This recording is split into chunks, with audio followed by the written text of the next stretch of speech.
Selamat siang pemirsa, Anda menyaksikan Breaking News TV One bersama saya Ana Telita. Pemirsa, Mahkamah Konstitusi hari ini melanjutkan sidang sengketa hasil pemilihan Presiden 2024. Kita langsung menuju ke gedung MK untuk melihat bagaimana situasi saat ini. Baik, untuk pemohon nomor 2, Pak Todung silakan. Terima kasih Yang Mulia. Dari tim kami yang hadir saya ingin perkenalkan dari sebelah kanan saya, Saudara M. Rashid Ridho. Kemudian di sebelah kiri saya, Saudara Magdir Ismail. Kemudian di sebelah Saudara Magdir Ismail ada Saudara Roni Talapesi. Kemudian di barisan belakang ada Saudara Duke Ariwidakdo. Kemudian Saudara Ifdal Kasim. Kemudian Saudara Servasius Serbaya Manek. Kemudian Vincentius Mandrova, kemudian Ahmad Yulianto Nurmansyah, kemudian Saudara TM Lutfi Yazid, kemudian Idris Sofyan Ahmad, yang ke-12 Anissa Ismail, ke-13 Raditya Aristo Diningrat, ke-14 Rangga Sujud Widikdo, dan saya sendiri Todung Budi Lubis. Terima kasih Yang Mulia. Terima kasih Pak Todung. Sekarang kita alihkan untuk termohon dulu, nanti pihak terkait dan Bawaslu. Terima kasih Yang Mulia. Assalamualaikum warahmatullahi wabarakatuh. Hadir di persidangan siang hari ini prinsipal langsung Ketua KPU Hasyim Asyari, dan beliau akan memperkenalkan anggota KPU lainnya. Assalamualaikum warahmatullahi wabarakatuh. Majelis Hakim yang kami hormati, anggota KPU hadir. Pertama Mbak Betty Epsilon Idrus, yang kedua Mas Sudianto Sudrajat, yang ketiga Mas Agus Melas, yang keempat Mas Idam Kholik, yang kelima Mas Muhammad Afifuddin, dan saya sendiri Hasyim Asyari. Terima kasih. Assalamualaikum warahmatullahi wabarakatuh. Tim kuasa hukum yang mendampingi Yang Mulia, Muhammad Ruliandi, Zahru Arkom, Imam Munandar, Raden Liani Afrianti, Wildan Sukoya, Edo Irmansyah, dan staf KPU Setia Indra Arifin. Dan saya sendiri Hifdil Alim Yang Mulia. Terima kasih. Terima kasih Pak. Dari pihak terkait silakan. Terima kasih Yang Mulia. Dari pihak terkait hadir para kuasa hukum Profesor Dr. Otto Hasibuan di sebelah kanan saya, kemudian Dr. Fahri Bahmid di sebelah kanan saya, dan M. Maulana Bungaran sebelah kiri saya. Kemudian di bagian belakang ada Yuri Kemal Fadullah, kemudian Adnial Rumza, Satria Nararia, kemudian Yakub Putra Hasibuan, kemudian Dr. Nikolai Aprilindo, Nurul Firdausi,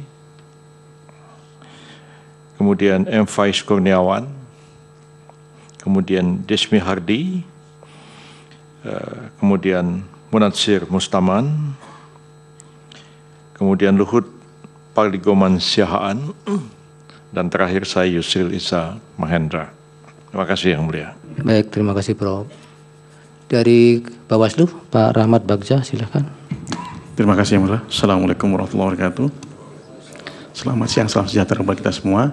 Hadir di sini Ibu Loli Suhenti, anggota Bawaslu RI, kemudian Bapak Toto Haryono, Bapak Puadi, dan Bapak Herin Malonda, disertai dengan Deputi Teknis Bapak Labayoni, Bapak Agung, Bapak Iji Sulaiman, Bapak Bahtiar, dan Bapak Kurniawan dari staf. Terima kasih. Baik Pak Bagja. Persidangan siang hari ini agendanya adalah untuk mendengar keterangan atau jawaban termohon, keterangan pihak terkait, dan keterangan dari Bawaslu. Memang secara normatif masing-masing mempunyai alokasi waktu seharusnya 2 kali lipat sebagaimana yang alokasi waktu yang diberikan kepada para pemohon. Tapi sekiranya bisa disampaikan secara lebih ringkas, mungkin tidak perlu pengulangan-pengulangan, bisa disampaikan secara lebih cepat. Silakan untuk termohon dulu pihak KPU. Siapa yang akan menyampaikan? Kuasa hukum yang mulia. Silakan.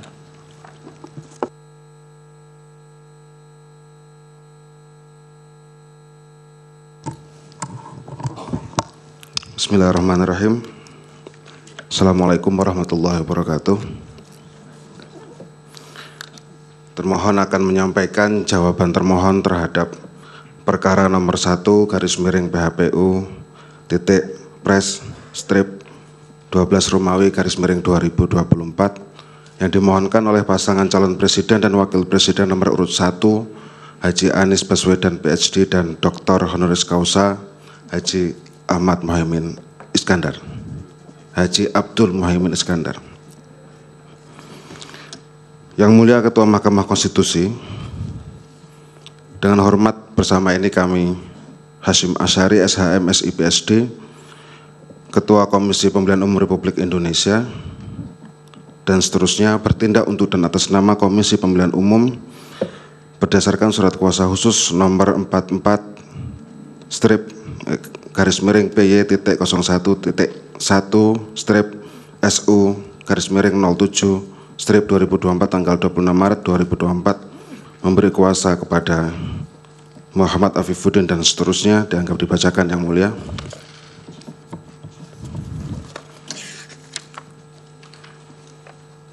Semuanya adalah anggota Komisi Pemilihan Umum, advokat atau penasihat hukum pada kantor firma Haikon, serta pegawai pada Komisi Pemilihan Umum yang dalam perkara ini kesemuanya berkantor di Jalan Imam Bonjol nomor 29 Menteng, baik sendiri-sendiri maupun bersama-sama dalam komposisi apapun bertindak untuk dan atas nama pemberi kuasa. Selanjutnya disebut sebagai termohon dalam hal ini memberi jawaban termohon dalam perkara nomor 1 garis miring PHPU titik pres strip 12 Romawi 22 Romawi garis miring 2024 yang diajukan oleh pasangan calon presiden dan wakil presiden pemilu tahun 2024 nomor urut 1 sebagai berikut. Dalam eksepsi A. Kewenangan Mahkamah Konstitusi. Menurut termohon, Mahkamah Konstitusi tidak berwenang memeriksa, mengadili dan memutus perkara perselisihan penetapan perolehan suara tahap akhir hasil pemilihan umum presiden dan wakil presiden tahun 2024 yang diajukan oleh pemohon dengan alasan sebagai berikut. Bahwa pasal 24C ayat 1 Undang-Undang Dasar 1945 menyatakan Mahkamah Konstitusi berwenang mengadili pada tingkat pertama dan terakhir yang putusannya bersifat final untuk menguji undang-undang terhadap Undang-Undang Dasar, memutus sengketa kewenangan lembaga negara yang kewenangannya diberikan oleh Undang-Undang Dasar, memutus pembubaran partai politik, memutus perselisihan tentang hasil pemilihan umum. Bahwa pasal 10 ayat 1 huruf D Undang-Undang nomor 24 tahun 2003 tentang Mahkamah Konstitusi dan seterusnya menyatakan Mahkamah Konstitusi berwenang mengadili pada tingkat pertama dan terakhir yang putusannya bersifat final untuk memutus perselisihan tentang hasil pemilihan umum. Bahwa pasal 475 ayat 1 Undang-Undang nomor 7 tahun 2017 tentang pemilihan umum dan seterusnya. Dasar-dasar hukum mungkin tidak perlu dibacakan. Siap yang mulia. Bahwa kewenangan masing-masing lembaga yang berkaitan dengan pelanggaran atau sengketa kepemiluan dapat dicantumkan dalam tabel sebagai berikut. Pelanggaran administrasi pemilihan yang bersifat terstruktur, sistematis dan masif ditangani oleh Bawaslu dan Mahkamah Agung. Pelanggaran kode etik ditangani oleh DKPP. Pelanggaran administrasi bisa ditangani oleh KPU atau Bawaslu. Sengketa pemilihan ditangani oleh Bawaslu. Pelanggaran pidana ditangani oleh Sentra Gakumdu, Pengadilan Negeri dan Pengadilan Tinggi. Sengketa tata usaha negara pemilihan ditangani oleh Bawaslu, Pengadilan Tinggi, Tata Usaha Negara dan Mahkamah Agung. Perselisihan hasil pemilihan umum ditangani oleh Mahkamah Konstitusi. Bahwa telah jelaslah kewenangan Mahkamah Konstitusi dalam sengketa kepemiluan adalah memeriksa dan memutus perselisihan hasil pemilihan umum. Bahwa permohonan pemohon sama sekali tidak mendalilkan perselisihan tentang hasil pemilihan umum presiden dan wakil presiden, akan tetapi pemohon mendalilkan yang pertama dugaan pengkhianatan terhadap konstitusi dan pelanggaran asas bebas, jujur, dan adil sebagaimana tertera pada halaman 22 sampai dengan 93 permohonan pemohon. Yang kedua, mendalilkan dugaan pelanggaran prosedur sebagaimana tertera pada halaman 93 sampai dengan halaman 98 permohonan pemohon. Dan yang ketiga, jikapun dalil pemohon terkait hasil pemilu yang dimasukkan dalam permohonan pada halaman 16 permohonan hanya memasukkan rekapitulasi suara pemilihan presiden dan wakil presiden yang ditetapkan oleh termohon tanpa menyandingkan dengan hasil perolehan suara menurut pemohon.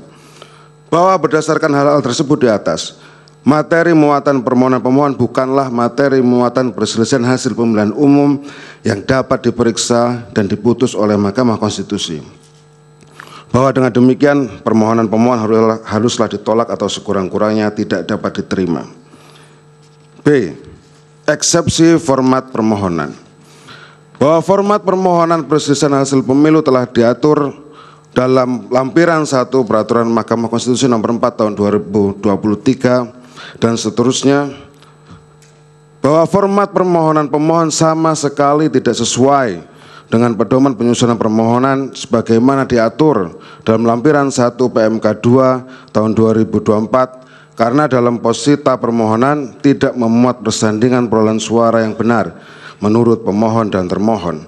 Bahwa selain itu, petitum yang dibuat oleh pemohon juga tidak memuat permintaan untuk menetapkan hasil perolehan suara yang benar menurut pemohon. Bahwa dengan demikian, format permohonan pemohon tidak memenuhi syarat formal sebagaimana diatur dalam PMK 2 tahun 2024. Permohonan pemohon haruslah ditolak atau sekurang-kurangnya tidak dapat diterima. C. Eksepsi permohonan tidak jelas dan kabur.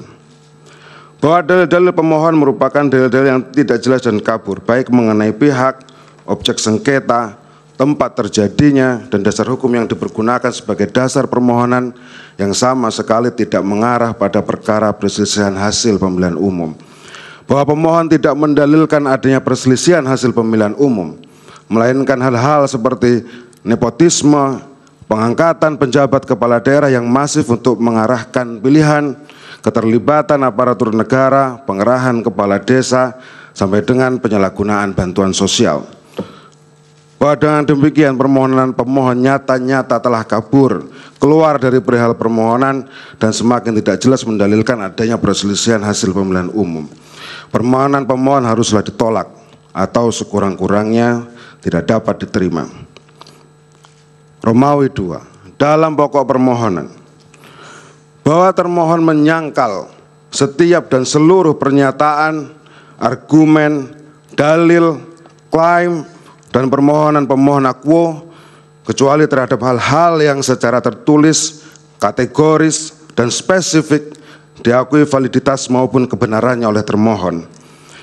Bahwa dalil pemohon yang menuduh termohon sengaja menerima pencalonan pasangan calon nomor urut 2 secara tidak sah dan melanggar hukum, sebagaimana tercantum dalam permohonan pemohon pada halaman 22 sampai dengan halaman 34 adalah dalil yang tidak berdasar dan mengada-ngada. Bahwa menurut pemohon, termohon seharusnya tidak menerima pendaftaran Gibran Rakabuming Raka sebagai calon wakil presiden karena tidak memenuhi syarat formil. Bahwa termohon menolak dalil pemohon tersebut dengan alasan-alasan sebagai berikut. Bahwa tindakan termohon yang menerima pencalonan pasangan calon nomor urut 2 telah sesuai dengan peraturan perundang-undangan. Bahwa tahapan pencalonan pasangan calon presiden dan wakil presiden berdasarkan ketentuan pasal 3 ayat 1 Peraturan Komisi Pemilihan Umum nomor 19 tahun 2023 tentang pencalonan peserta pemilihan umum presiden dan wakil presiden meliputi pendaftaran bakal pasangan calon, verifikasi dokumen bakal pasangan calon, dan penetapan dan pengundian nomor urut pasangan calon. Bahwa partai politik peserta pemilu atau gabungan partai politik peserta pemilu dalam mendaftarkan bakal pasangan calon presiden dan wakil presiden ke KPU wajib menyerahkan dokumen persyaratan pencalonan dan dokumen persyaratan calon sebagaimana diatur dalam pasal 9 dan pasal 10 Peraturan KPU nomor 19 tahun 2023, junto pasal 18, pasal 19 dan pasal 21 Peraturan KPU nomor 19 tahun 2023. Dokumen persyaratan pencalonan yang diatur dalam pasal 9 yang dianggap dibacakan. Diatur pula dalam pasal 10 juga dianggap dibacakan. Sedangkan dokumen persyaratan calon diatur di dalam pasal 18 dianggap dibacakan.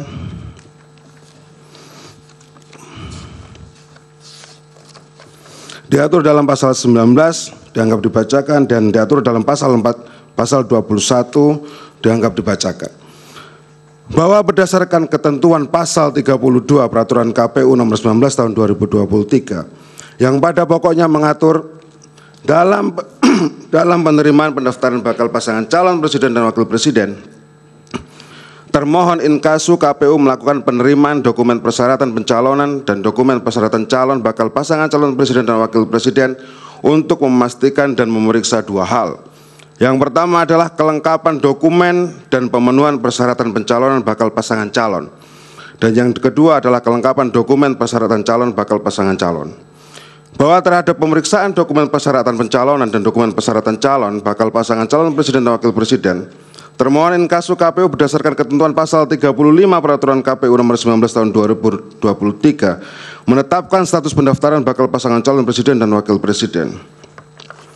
Bahwa penetapan status pendaftaran bakal pasangan calon presiden dan wakil presiden sebagaimana dimaksud di atas berdasarkan ketentuan pasal 36 ayat 1 dan pasal 37 ayat 1 Peraturan KPU nomor 19 tahun 2023 terdapat dua kondisi, yaitu yang pertama jika dinyatakan lengkap atau dinyatakan belum lengkap. Bahwa status lengkap dalam pemeriksaan dokumen persyaratan pencalonan dan dokumen persyaratan calon bakal pasangan calon presiden dan wakil presiden pada tahapan pendaftaran pasangan calon presiden dan wakil presiden tidak untuk melakukan verifikasi kebenaran atau keabsahan dokumen persyaratan pencalonan dan dokumen persyaratan calon bakal pasangan calon presiden dan wakil presiden. Bahwa berdasarkan ketentuan pasal 3 ayat 2 huruf B Peraturan KPU nomor 19 tahun 2023, pelaksanaan tahapan pendaftaran bakal pasangan calon presiden dan wakil presiden termasuk pemeriksaan kesehatan bakal pasangan calon presiden dan wakil presiden. Bahwa berdasarkan ketentuan pasal 36 ayat 2 Peraturan KPU nomor 19 tahun 2023 dalam hal status pemeriksaan dokumen persyaratan pencalonan dan dokumen persyaratan calon bakal pasangan calon presiden dan wakil presiden dinyatakan lengkap, termohon inkasu KPU memberikan surat pengantar dan tanda terima surat pengantar pemeriksaan kesehatan di rumah sakit yang telah ditunjuk termohon inkasu KPU kepada bakal pasangan calon presiden dan wakil presiden. Bahwa berdasarkan ketentuan sebagaimana telah diuraikan di atas, termohon menyatakan lengkap status pemeriksaan dokumen pendaftaran pasangan calon presiden dan wakil presiden atas nama Prabowo Subianto dan Gibran Rakabuming Raka, dan selanjutnya menyampaikan rangkaian pemeriksaan kesehatan kepada pasangan calon presiden dan wakil presiden atas nama Prabowo Subianto dan Gibran Rakabuming Raka di RSPAD Gatot Subroto pada tahapan pendaftaran bakal pasangan calon presiden dan wakil presiden tanggal 25 Oktober 2023. Bahwa berdasarkan ketentuan pasal 3 ayat 3 Peraturan KPU nomor 19 tahun 2023, tahapan selanjutnya setelah tahapan pendaftaran bakal pasangan calon presiden dan wakil presiden adalah tahapan verifikasi dokumen persyaratan pencalonan dan dokumen persyaratan calon bakal pasangan calon presiden dan wakil presiden yang meliputi dua hal. Yang pertama, verifikasi dokumen persyaratan pencalonan dan dokumen persyaratan calon bakal pasangan calon presiden dan wakil presiden. Dan yang kedua, perbaikan dokumen persyaratan pencalonan dan dokumen persyaratan calon bakal pasangan calon presiden dan wakil presiden dan verifikasi dokumen hasil perbaikan. Bahwa hasil verifikasi yang telah dilakukan oleh termohon terhadap dokumen persyaratan pencalonan dan dokumen persyaratan calon bakal pasangan calon presiden dan wakil presiden atas nama Prabowo Subianto dan Gibran Rakabuming Raka adalah memenuhi syarat. Bahwa oleh karena dokumen persyaratan pencalonan dan dokumen persyaratan calon bakal pasangan calon presiden dan wakil presiden atas nama Prabowo Subianto dan Gibran Rakabuming Raka telah dinyatakan memenuhi syarat berdasarkan ketentuan pasal 52, pasal 53 dan pasal 54 Peraturan KPU nomor 19 tahun 2023 menetapkan bakal pasangan calon presiden dan wakil presiden atas nama Prabowo Subianto dan Gibran Rakabuming Raka sebagai pasangan calon presiden dan wakil presiden pemilu 2024 melalui keputusan Komisi Pemilihan Umum nomor 1632 tahun 2023 tentang penetapan pasangan calon peserta pemilihan umum presiden dan wakil presiden tahun 2024 tanggal 13 November 2023 dan menetapkan nomor urut pasangan calon presiden dan wakil presiden atas nama Prabowo Subianto dan Gibran Rakabuming Raka melalui keputusan Komisi Pemilihan Umum nomor 1644 tahun 2023 tentang penetapan nomor urut pasangan calon peserta pemilihan umum presiden dan wakil presiden tahun 2024 tanggal 14 November 2023. Bahwa perlu juga ditegaskan, pemohon juga tidak mengajukan pembatalan keputusan KPU nomor 1632 tahun 2023 maupun keputusan KPU nomor 1644 tahun 2023. Memang terdapat beberapa putusan berkenaan dengan pencalonan Gibran Raka Buming Raka. Misalnya putusan nomor 730/BDT PN Jakarta Pusat, tetapi tidak diajukan oleh pemohon, tapi diajukan oleh orang lain, oleh Mardijaya, oleh Ahmad Rizal Robiananta, Agung Tegar Prakoso. Putusan nomor 283/BDTG PN-SKT yang menyoal juga tidak diajukan oleh pemohon tapi diajukan oleh orang lain, Dr. Andes Aryono Lestari. Putusan nomor 56/2024/PTWN Jakarta juga tidak diajukan oleh pemohon tapi diajukan oleh Sanggul Hamonangan Sirait. Ada 3 putusan yang lainnya yang semuanya juga tidak diajukan oleh pemohon yang mulia. Tampak jelas di dalam tabel tidak satu pun gugatan yang diajukan oleh pemohon untuk menyoal pendaftaran Gibran Raka Buming Raka. Bahwa terhadap keputusan KPU nomor 1632/2023 dan keputusan KPU nomor 1644/2023 juga tidak pernah dilayangkan permohonan pembatalan oleh permohon. Terlebih kedua keputusan aku tidak pernah menjadi objek pelanggaran pemilu oleh Bawaslu, baik berupa temuan atau laporan, sehingga kedua keputusan tersebut tetap berlaku sebagai dasar hukum penetapan pasangan calon presiden dan wakil presiden, serta penetapan nomor urut pasangan calon presiden dan wakil presiden. Bahwa berdasarkan uraian seluruh fakta dan dasar hukum sebagaimana telah diuraikan di atas, termohon berpandangan dalam pelaksanaan tahapan pencalonan bakal pasangan calon presiden dan wakil presiden pemilu 2024 inkasu dalam menerima, memeriksa, dan memverifikasi dokumen persyaratan pencalonan dan dokumen persyaratan calon bakal pasangan calon presiden dan wakil presiden atas nama Prabowo Subianto dan Gibran Raka Buming Raka, serta menetapkan pasangan calon atas nama Prabowo Subianto dan Gibran Raka Buming Raka sebagai pasangan calon presiden dan wakil presiden dalam pemilu 2024 telah sesuai dengan asas dan prinsip-prinsip penyelenggaraan pemilu serta telah melaksanakan tugas, wewenang, dan tanggung jawabnya berdasarkan peraturan perundang-undangan. Bahwa proses pendaftaran pasangan calon presiden dan wakil presiden dalam pemilu tahun 2024 juga diawasi oleh Bawaslu dan tidak ada catatan yang dilayangkan oleh Bawaslu kepada termohon berkaitan dengan saran perbaikan terhadap tata cara, mekanisme, dan prosedur pendaftaran pasangan calon presiden dan wakil presiden. Hal ini menunjukkan bahwa termohon telah melaksanakan tahapan pendaftaran pasangan calon presiden dan wakil presiden sesuai dengan ketentuan peraturan perundang-undangan. Bahwa selanjutnya, andai pun pemohon mendalilkan penetapan pasangan calon wakil presiden nomor urut 2 tidak memenuhi syarat formil, semestinya pemohon melayangkan keberatan atau setidak-tidaknya keberatan ketika pelaksanaan mulai dari pengundian nomor urut pasangan calon sampai dengan pelaksanaan kampanye dengan metode debat pasangan calon. Bahwa dalam kenyataannya pemohon tidak mengajukan keberatan sama sekali kepada termohon, baik ketika pelaksanaan pengundian nomor urut pasangan calon maupun pelaksanaan kampanye dengan metode debat pasangan calon. Sebaliknya, pemohon bersama pasangan calon nomor urut 2 mengikuti tahapan pengundian nomor urut dan tahapan kampanye dengan metode debat pasangan calon. Bahkan dalam pelaksanaan kampanye dengan metode debat pasangan calon, pemohon saling melempar pertanyaan, jawaban, serta sanggahan dalam semua kesempatan kampanye dengan metode debat yang difasilitasi oleh termohon. Sekali lagi yang mulia, pemohon tidak menyampaikan keberatan apapun. Bahwa tampak aneh apabila pemohon baru mendalilkan dugaan tidak terpenuhinya syarat formil pendaftaran pasangan calon presiden tahun 2024 setelah diketahui hasil penghitungan suara. Pertanyaannya adalah, andai kata pemohon memperoleh suara terbanyak dalam pemilu 2024, apakah pemohon akan mendalilkan dugaan tidak terpenuhinya syarat formil pendaftaran pasangan calon? Tentu jawabannya tidak, yang mulia. Bahwa berdasarkan semua uraian di atas, dalil pemohon yang menuduh termohon sengaja menerima pencalonan pasangan calon nomor urut 2 secara tidak sah dan melanggar hukum menjadi tidak terbukti. Bahwa pemohon mendalilkan lumpuhnya independensi penyelenggara pemilu karena intervensi kekuasaan sebagaimana tercantum dalam permohonan pemohon pada halaman 35 sampai dengan halaman 50 adalah dalil yang lemah dan tidak berdasar. Bahwa penyelenggara pemilu dalam hal ini termohon telah menjalankan penyelenggaraan dan tahapan pemilu dengan mendasarkan pada prinsip-prinsip mandiri, jujur, adil, berkepastian hukum, tertib, terbuka, proporsional, profesional, akuntabel, efektif, efisien, dan aksesibel dengan alasan-alasan sebagai berikut.